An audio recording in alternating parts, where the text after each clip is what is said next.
창세기 2장 15절 말씀.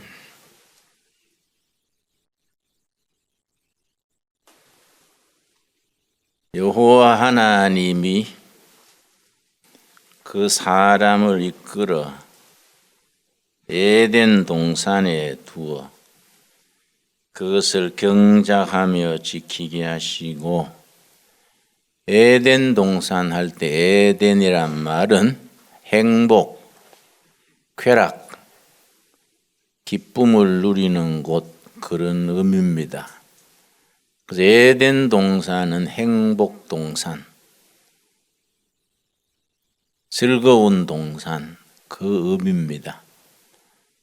우리 살아가는 가정교회가 에덴 동산 같은 가정, 교회가 될 수 있게 되기 바랍니다. 에덴 동산, 행복 동산에 두셔서 경작하며 지키게 하셨다. 경작을 영어로는 cultivating, 경작한다는데 거기서 컬처, 문화가 나왔습니다. 문화. 땅을 갈고 가꾸고 농사 짓는 데서부터 문화가 일어났습니다. 컬처. 참 문화란 것이 중요하지요. 한국 교회는 열심히 전도하고 잘 섬겨서 교회는 부흥이 됐는데, 그 다음 단계 국민들 속에 기독교 문화로서 뿌리를 내리지를 못했습니다. 불교는 문제도 많고 하지만은 수천 년 동안 문화, 국민들의 생각, 사고방식을 주장해서 불교 문화가 있습니다. 교회는 아직 교회당 건물, 도시에 땅 사서 집 짓고 주차장 만들고 교육관 짓고 그런 정도에 머물러 있지, 기독교적인 성경적인 문화를 아직은 뿌리 내리지 못했습니다. 문화적인 뿌리를 내려야 국민들의 의식을 이끌어갈 수 있습니다. 16절, 여호와 하나님이 그 사람에게 명하여 이르시되, 동산 각종 나무의 열매는 너가 임의로 먹되, 임의는 자유롭게 마음대로, 성경상으로 인류의 첫 음식은 과일이었습니다. 과일. 에덴 동산의 각종 과일을 마음대로 먹게 했습니다. 과일이 기본적으로 처음 에덴 동산에서의 주식이랬습니다. 근데 17절, 에덴 동산의 과일을 임의로 마음대로 자유롭게 먹되 한 가지 법을 세웠습니다. 17절, 선악을 알게 하는 나무의 열매는 먹지 말라. 너가 먹는 날에는 반드시 죽으리라 하시니라. 가정이나 교회나 사회나 여기에서 좋은 기준을 찾을 수 있습니다. 자유롭게 임의로 물 흐르듯이 자연스럽게 하되 반드시 지켜야 될 규정 딱 한 가지가 있어야 합니다. 법이 많으면 안 좋습니다. 십계명에도 법 딱 10가지지요. 10가지. 10가지 법 십계명입니다. 세월이 갈수록 자꾸 법이 많아지지요. 율법전서에 법이 얼마나 많습니까? 법이 많다는 건 그만큼 민심이 사나워졌다는 얘기지요. 구약시대에는 10가지 십계명으로 다 해결이 됐습니다. 딱 한 가지 금지하는 것, 선악을 알게 하는 나무 열매는 먹지 말아라. 먹는 날에는 죽으리라. 한 가지 금하고 나머지는 자유롭게 하게 했습니다. 너무 하지 말라는 게 많고 하라는 게 적으면은 공동체는 움츠러들고 힘을 잃습니다. 젊은 사람들을 전도해 보면은 목사님 나도 언젠가는 교회 가겠는데 나이 들어서 60, 70 넘어서 가야지 젊은데 하지 말라는 게 너무 많아서 술 먹지 마라, 담배 피우지 마라, 연애하지 말라, 전신만시 하지 말라는 거니까 나이 들어서 힘 빠진 뒤에 가야지 젊을 때 가겠습니까? 그래서 자네가 뭐 연애하지 말라는 없는데, 응? 그거는 자네가 잘못 생각하는 거네. 술, 담배는 건강에 안 좋으니까 안 하는 게 좋고, 응? 서로 간에 교제하는데 질서를 지켜라는 거이지 많은 자유 속에 한 가지 금지하는 것, 이 성경적인 원칙입니다. 그런데 참 그때부터 사람의 본성, DNA 속에 하라는 거는 하기 싫고 하지 말라는 거는 또 하고 싶다고요. 그걸 청개구리 근성 그러지요?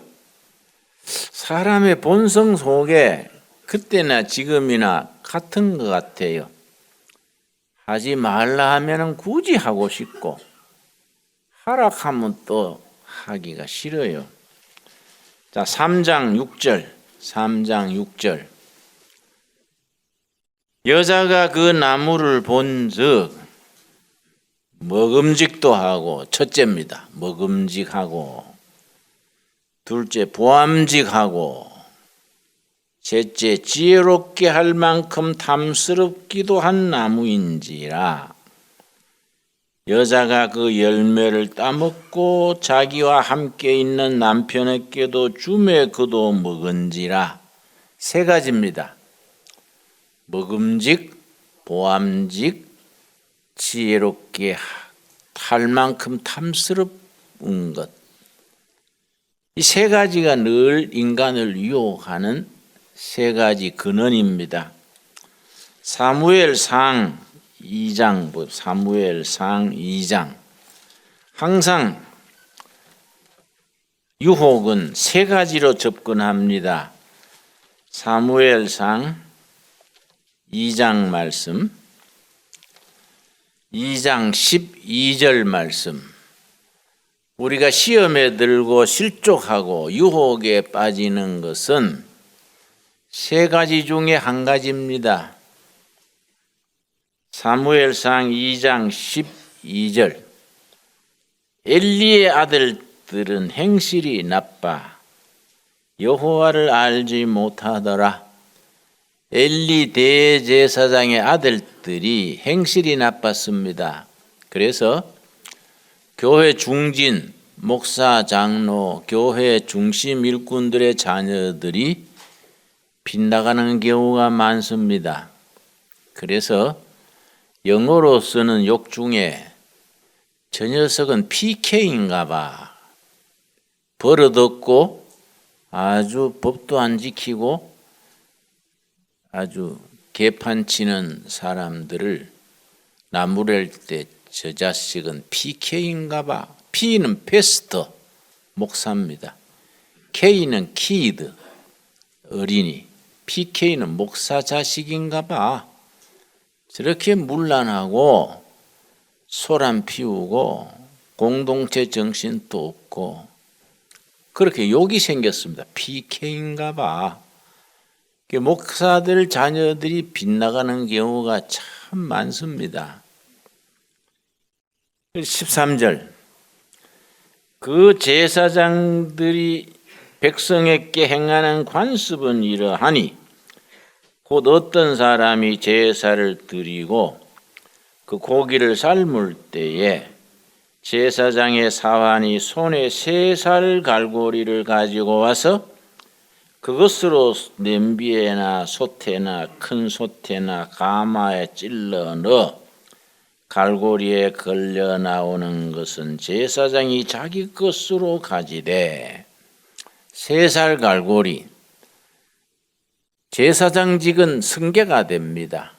아버지가 제사장이면 자식은 제사장을 물려받습니다. 제사장이 하는 역할이 3가지입니다. 첫째는 하나님께 제사 드리는 일, 둘째는 백성들을 가르치는 일, 교사입니다. 교사. 셋째는 치료하는 일, 의사입니다.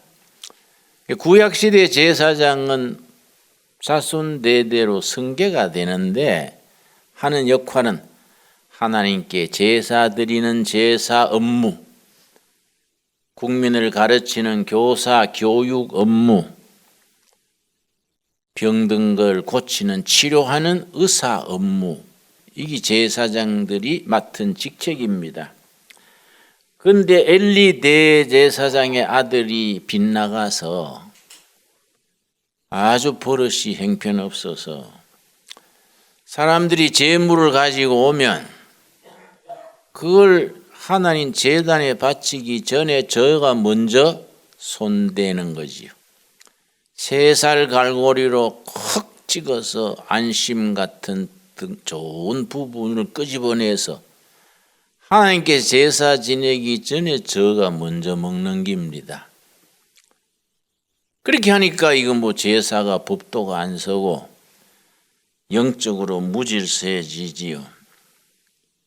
이게 이제 엘리 대제사장 가문이 자녀 교육을 잘못해서 그렇게 허물어집니다. 거기에 주어진 엘리 대제사장 가문에 주신 복을 옮깁니다. 그게 3장 26절입니다. 26절. 아이 사무엘이 점점 자라매 여호와와 사람들에게 은총을 더욱 받더라. 엘리 대제사장의 자녀들이 그렇게 중구난방으로 못된 짓을 하니까 하나님이 노하셔서 사무엘 가문으로 옮기십니다. 2장 35절. 하나님께서 엘리 대제사장 가정에 주셨던 축복을 자녀들이 그렇게 행패를 부리고 3살 갈고리로 못된 짓을 하니까 그 가문에 주셨던 복을 옮깁니다. 사무엘 가문으로. 그걸 촛대를 옮긴다 그러지요. 주신 축복의 촛대를 옮깁니다. 34절부터 읽습니다. 너 2 아들 홈리와 비느하스가 엘리 대제사장의 2 아들 홈리와 비느하스가 한날에 죽으리니 그 둘이 당할 그 일이 너게 표징이 되리라. 하나님의 제사를 더럽히는 자녀들을 하나님이 징계하십니다. 그리고 엘리 대제사장 가정에 주셨던 영적 축복을 사무엘 가정으로 옮기는 말씀이 35절입니다. 바라기는 우리 두레교회 각 가정에 사무엘 가정에 주신 축복이 임하게 되기를 바랍니다. 35절.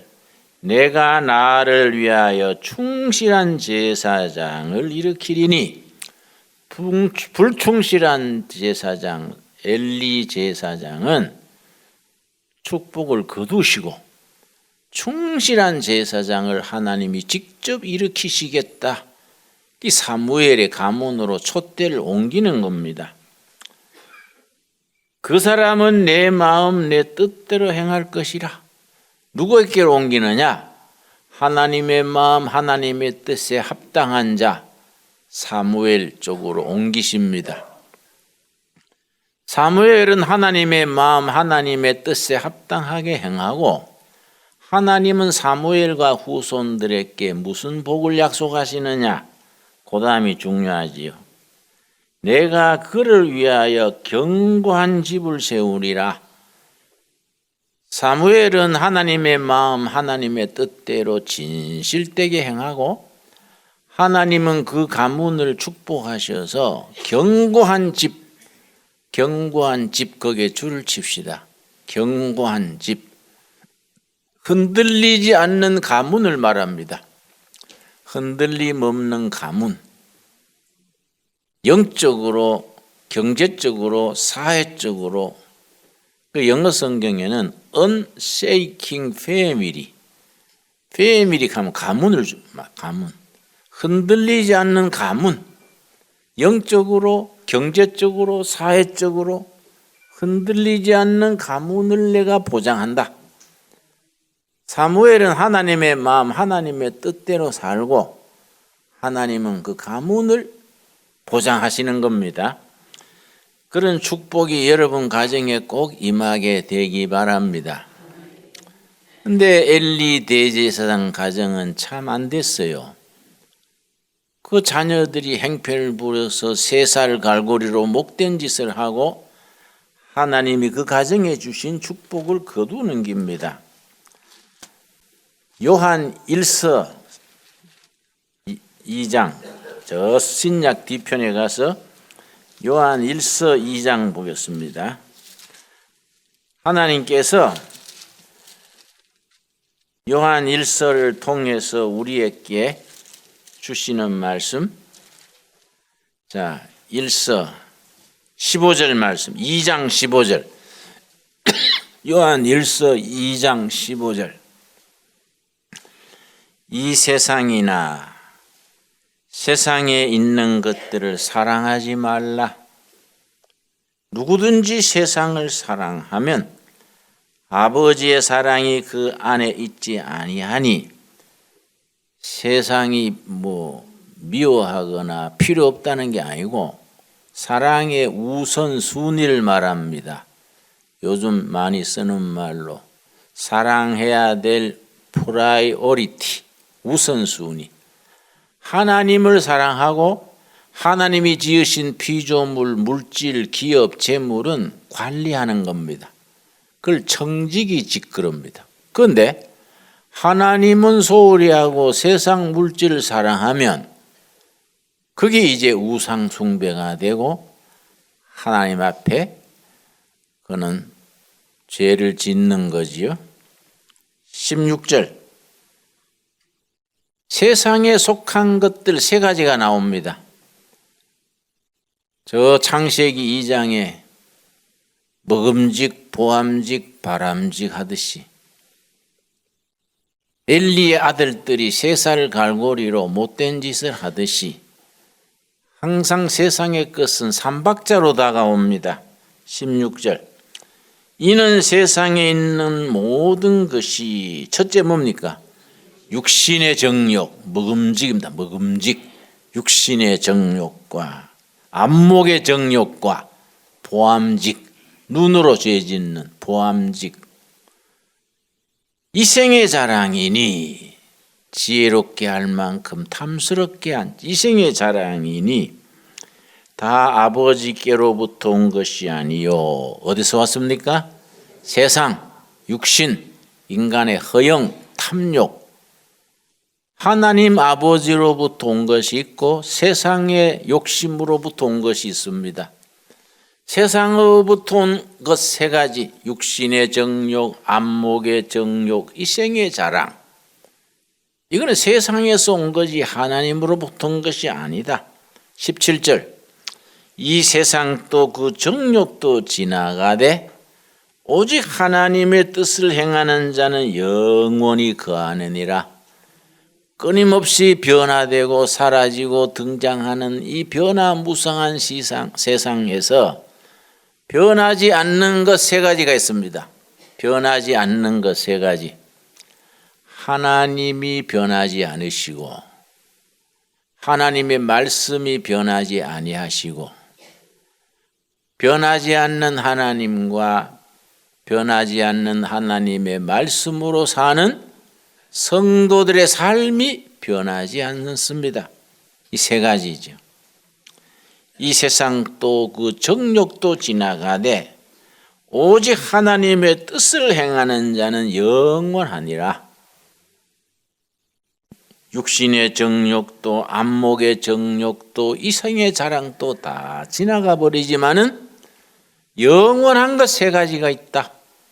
영원하신 하나님, 영원하신 하나님의 영원하신 말씀, 영원하신 하나님의 영원하신 말씀으로 살아가는 성도의 삶, 이 세 가지는 변하지 않는다.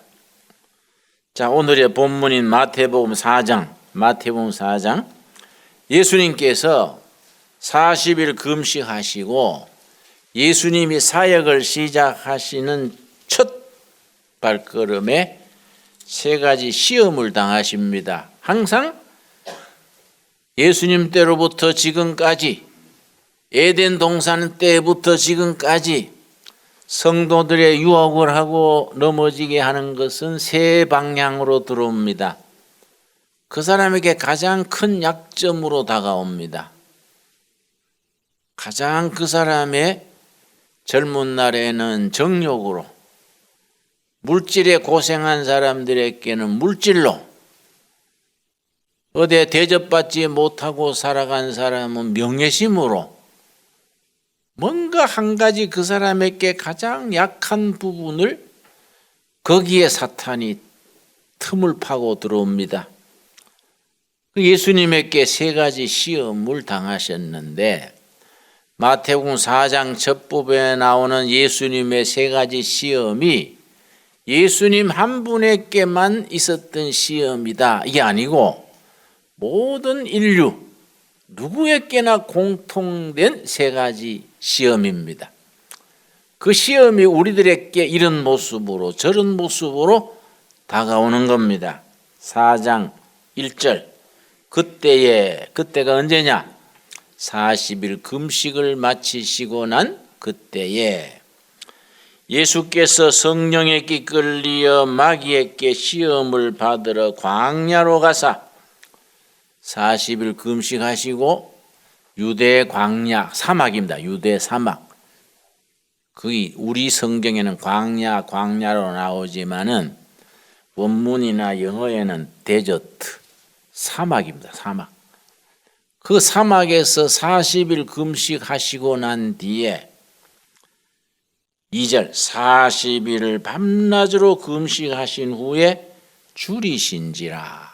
이 40일 금식이 이건 초인적인 거지요. 인간의 생리적인 걸로는 40일 금식하면 죽게 됩니다. 그러니까 이 초인적인 깊은 영적 교제 속에서 가능한 거지요. 그냥 40일 금식하겠다면 말립니다. 그 절제하세요. 예수님 흉내다가 예수님이 40일 다 해놨으니까 적당히 열흘 정도 하시지요. 내가 그렇게 권합니다.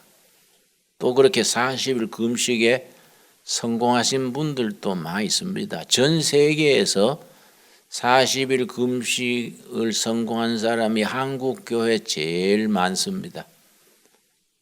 유럽이나 미국 교인들은 상상을 못합니다. 4일 금식해도 까무러치는 줄 알지요. 근데 예수님이, 그러니까 우리 지난해 우리 교회 장로님, 요즘은 우리 교회 못 나옵니다마는 아들이 42살 먹은 전도사님이신데 개척하셔서 교회가 부흥이 안 되니까 그랬겠지요. 40일 금식하시다가 27일째 죽었지요.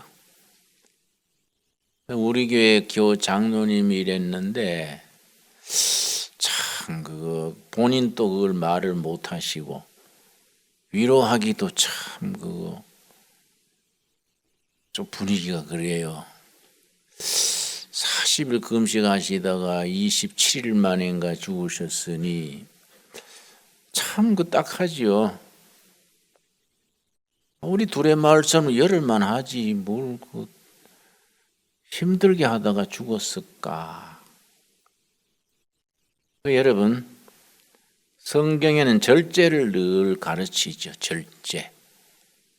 그런데 내가 30살에 목회를 시작해서 40까지 열심히 목숨 걸고 한다고 했는데 10년간 하고 나서 깨달은 게 있습니다. 하나님의 일에도 절제해야 되는구나. 30대에는 나쁜 일에만 절제하면 되고 좋은 일에 하나님의 일에는 절제 안 해도 되는 걸로 알았는데 대가를 치르고 희생을 하고 주로 가족들이 피해를 입지요. 대가를 치른 뒤에 나중에 깨닫기를 하하. 하나님의 일에도 절제해야 되는구나. 그 성경을 보니까 나쁜 일에만 절제하라 없어요. 모든 일에 절제해라. 하나님의 일에도 절제해야 돼요. 하나님의 일한다고 무리하면 나중에 하나님의 영광을 가리우게 되는 경우가 종종 있습니다.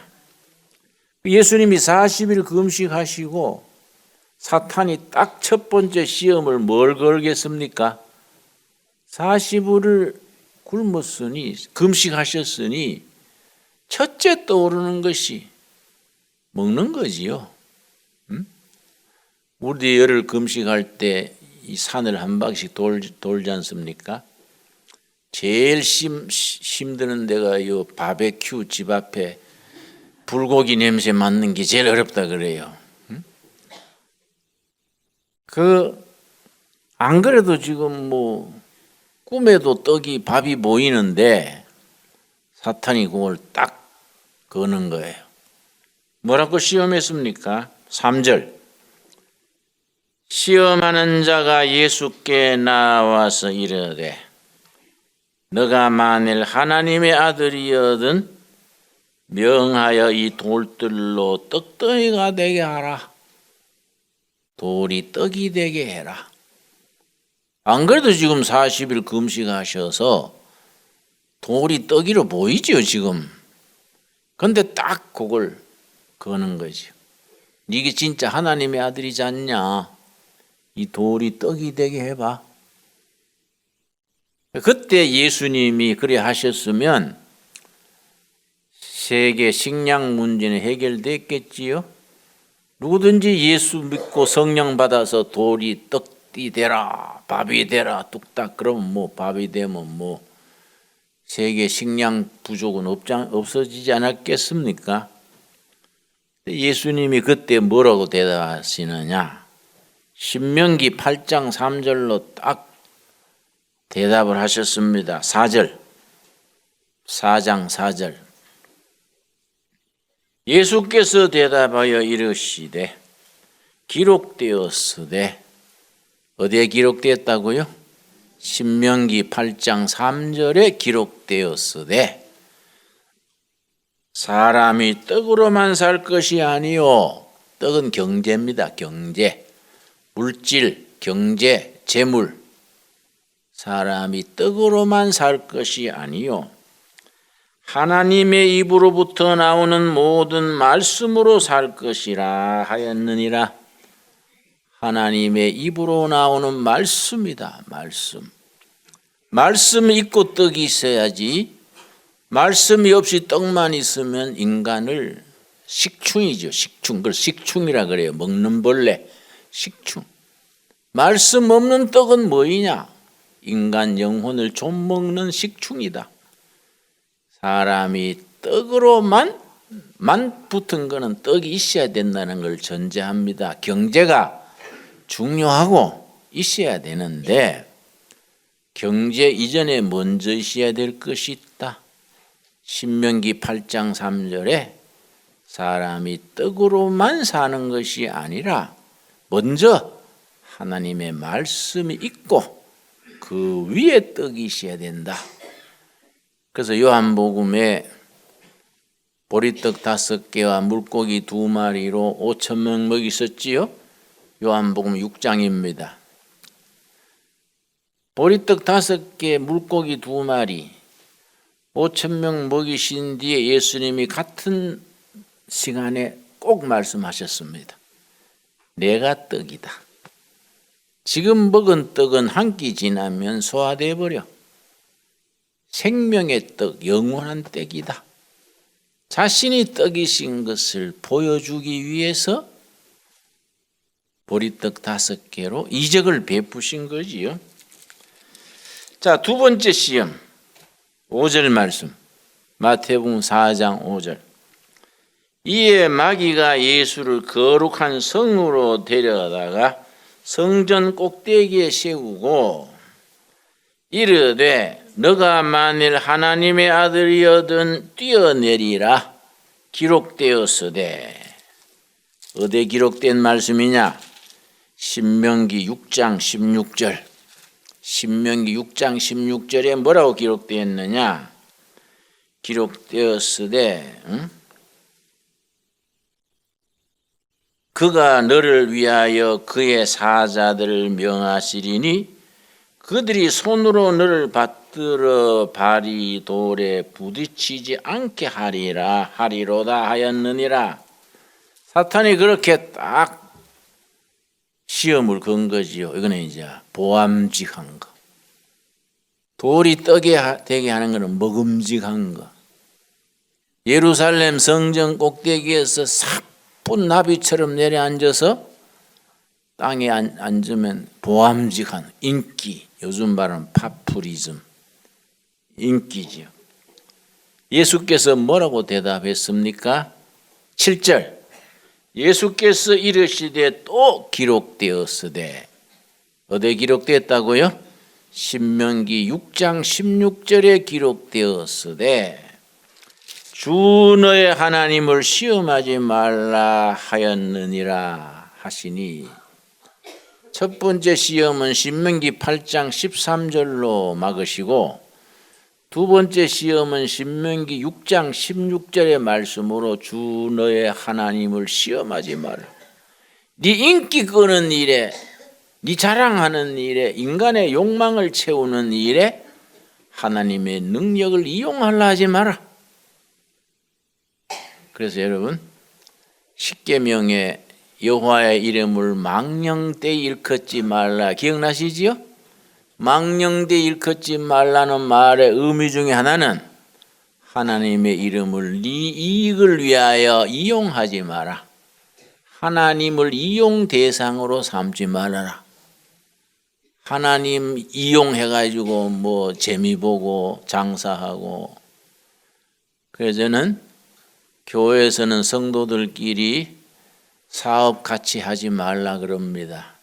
그리고 교인들끼리 돈 거래하지 말아라. 아주 시험 듭니다. 몇 분, 우리도 한번 초기에 그런 분이 있었어요. 와서 막 잘합니다. 성가대 한턱 쏘고 여전도의 회원들 데려다가 불고기 먹고 막 주방에 들어가서 설거지 다 하고 목사님 사모님 뭐 핸드백 사오고 뭐. 그리고 집사람한테 그러지요. 그거 받지 말어. 꼭 필요한 게 있으면 내가 사줄게. 사주도 않으면서 뭐 말을 그래요. 내가 사줄게. 네? 그런 사이에 인심을 얻어가 여기저기 돈을 많이 꾸었어요. 한 6개월 돈 꾼 뒤에 사라졌어요. 나중에 보니까 한 2억 걷어갔더라고요. 쫓겨난 교회, 뭐 개척교회 2억 빌려가면은 뭐 어렵지요. 교인들 사이에 돈 거래하지 마라. 교인들 같은 교인끼리 동업하지 말아라. 그거는 오랜 목회에서 나오는 하나의 경험에서 나오는 지혜라 할까요? 원칙이지요. 하나님의 이름을 이용하지 말아라. 교회를 이용해서 인간적인 뭘 채우려 하지 말아라. 신앙은 순수 자체로서 나와야지. 물질의 어려움이 있으면 하나님 앞에 기도해야지. 교인들한테 그렇게 뭐 거래하려 하지 말아라. 이해하지요? 자, 세 번째 시험이 뭐이냐? 8절. 또 마귀가 또 그를 데리고 지극히 높은 산으로 가서 천하 만국과 그 영광을 보여 이르되 만일 내게 엎드려 경배하면 이 모든 것을 너게 주리라. 정치 권력, 정치 권력, 세상을 지배하는 정치 권력. 권력이 무섭습니다. 이 정치 권력이요, 정치가들 표를 위해서 안 하는 게 없어요. 김영삼 대통령 때 그때 당 이름이 뭐 한겨레 당이랬습니까? 하도 당 이름이 바뀌어서 하니까 모르겠어요. 무슨 당인지. 김영삼 대통령 됐을 때에 그 당사가 여의도에서 여의도의 당사의 일꾼들 상대로 나한테 특별 강의를 해달라 그래서 특강을 내가 갔습니다. 근데 2층에 강의실로 가는데 이상한 간판이 붙었어요. 뭐 전국 영성본부인가 뭐. 그래서 이게 내가 날 안내하는 분이 장로님인데 이게 무슨 간판이에요? 전국 영성과 주황본부 영성가 이게 뭔 의미예요? 그랬더니 아이 목사님 모른 척 하십시오. 뭔데 모른 척 하요? 전국 무당연합회 본부요. 전국 무당연합회. 전국 무당 박수 이 전체가 한 20만 된대요. 그 본부가 왜 장로님이 대통령 있는 당에 당 대표로 있는 당에 왜 붙었어요? 그랬더니 선거할 때 무당이 어느 표를 찍으시오 하면 영향이 크대요. 그래서 선거 때 써먹으려고 중앙당 본부에 그 본부 간판이 붙었어요. 그래 내가 장로님 뗍시다 이거. 이거 나라 위해서도 안 좋고 김영삼 장로한테도 안 좋고 이거 뗍시다. 아이 목사님 모른 척 지나갑시다.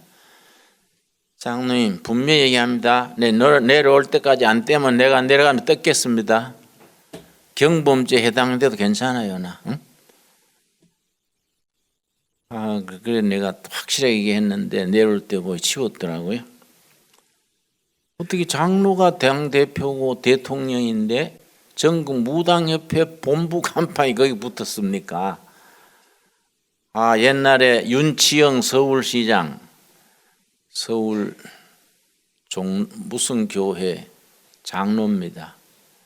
이효상 전국 캐톨릭 평신도 연합회 회장이었습니다. 박정희 대통령 때.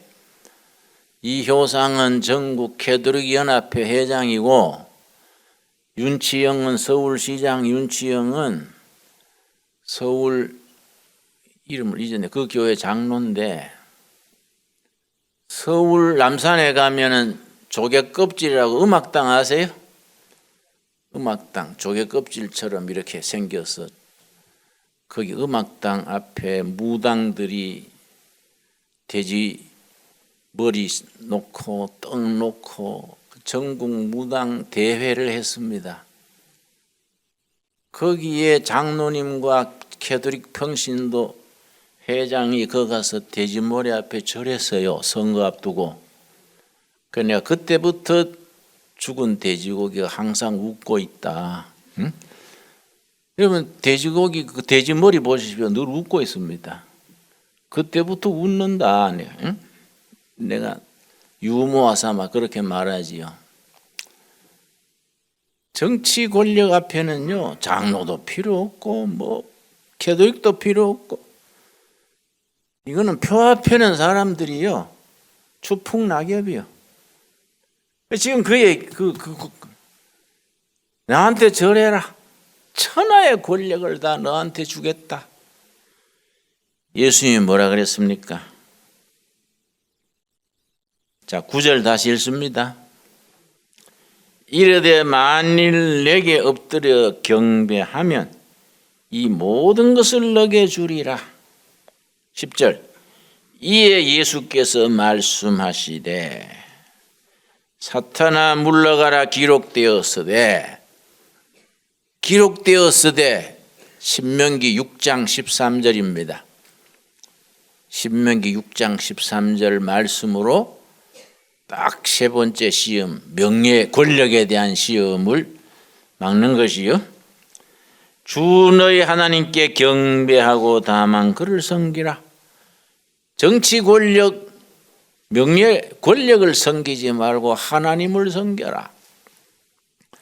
하나님의 뜻을 이루기 위해서 정치도 하고 국회의원도 하고 대통령도 하고 해야지, 권력이 거기 취해가지고 하나님 잊어버리면 되겠냐. 신명기 6장 13절로 막았기 때문에 신명기를 시험을 이기게 하는 책, 그런 별명이 붙어 있습니다. 신명기는 모세 설교 3편을 편집해서 신명기가 됐는데요. 신명기는 모세 설교집입니다. 모세 설교 몇 편이라고요? 3편. 신명기의 주제는 축복입니다. 축복. 하나님의 백성들이 누리는 복. 그게 신명기의 주제인데, 그 주제를 가지고 모세가 죽기 한 달 전에, 이스라엘 백성들이 가나안 요단강 건너기 2달 전에 3번 설교를 했습니다. 그게 신명기인데요. 3번 다 신명기의 말씀으로 시험을 막으셨기 때문에 신명기를 시험을 이기게 하는 책, 그런 별명이 붙어 있습니다. 신명기 열심히 읽어서 시험을 이기도록 합시다. 그 10절, 이에 예수께서 말씀하시되 사탄아 물러가라. 기록되었으되 주 너의 하나님께 경배하고 다만 그를 섬기라 하였느니라. 이에 마귀는 예수를 떠나고 천사들이 나와서 수종드니라. 예수님이 시험 받으신 3가지 시험이지요. 내가 서두에 말씀드렸습니다마는 예수님이 40일 금식하신 후에 받으신 3가지 시험은 창세기에 말하면 먹음직, 보암직, 지혜롭게 탐스럽게 할만직한 것. 요한 1서 2장은 이생의 육신의 정욕과 이생의 자랑과 또 뭡니까? 안목의 정욕. 육신의 정욕과 안목의 정욕과 이생의 자랑. 항상 사탄은 3가지 무기를 가지고 성도들을 넘어뜨리려고 다가옵니다. 우리가 말씀의 무장에서 시험을 이길 수 있도록 영적으로 무장할 수 있기를 바랍니다. 기도하겠습니다.